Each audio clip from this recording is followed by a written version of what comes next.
I just want to run through some of the groundsman tine options and explain a few things about what people should measure if they're asking us for tines and they're not sure of their actual description.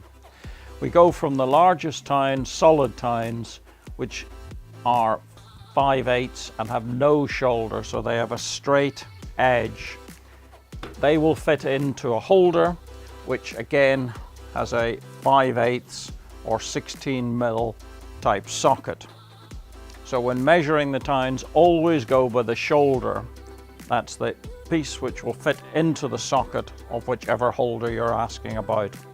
So in the series of tines, we can go from a sort of 16mm, the most common, right down to 6mm, which are the needle tines that people would be using in the summer for aeration. We then have specialist tines like chisel tines. The chisel to be mounted in the line of travel, so not sideways like that, but in that line, so that you're leaving nice little stitch marks going up the green. These tines are particularly useful before feeding the greens, so autumn through part of the winter and in spring. Again, offered in two lengths. The longest of the groundsman tines are 140mm. This gives fantastic depth into all fine turf playing areas.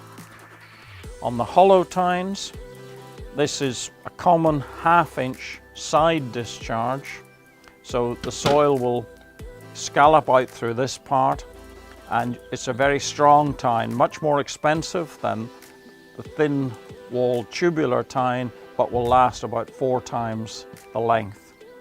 The tubulars, very common, however the fault is that they often will block very quickly, hence very frustrating to use if they block after only a couple of meters. Going down to the finer tines, again side scallop, giving a good clean core. These are particularly useful for dethatching type work. So 2 types of holders you'll have. For the more simpler MD machines, you use a draw bolt, and for the MHD machines, you'll use a spigot mount. The spigot mount we've covered in other videos. So when you're actually loading a tine into it, you have to make sure that the tine fits right into the back of the head. So you push it right up in and it goes into the very top shoulder, always putting the tine in from the bottom end.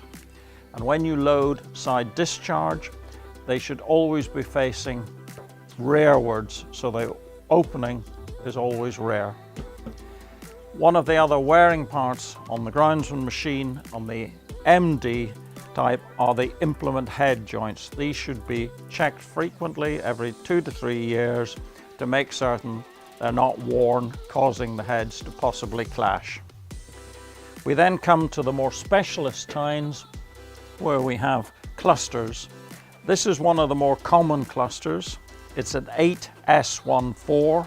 That means there's 8 and they are 1/4 inch. So this type of one is particularly useful for sorrel rolling and for overseeding. So by setting the tine holder extremely shallow into the ground, you can use that for overseeding, and when it comes to sorrel work, you can go down depths of 25 to 30.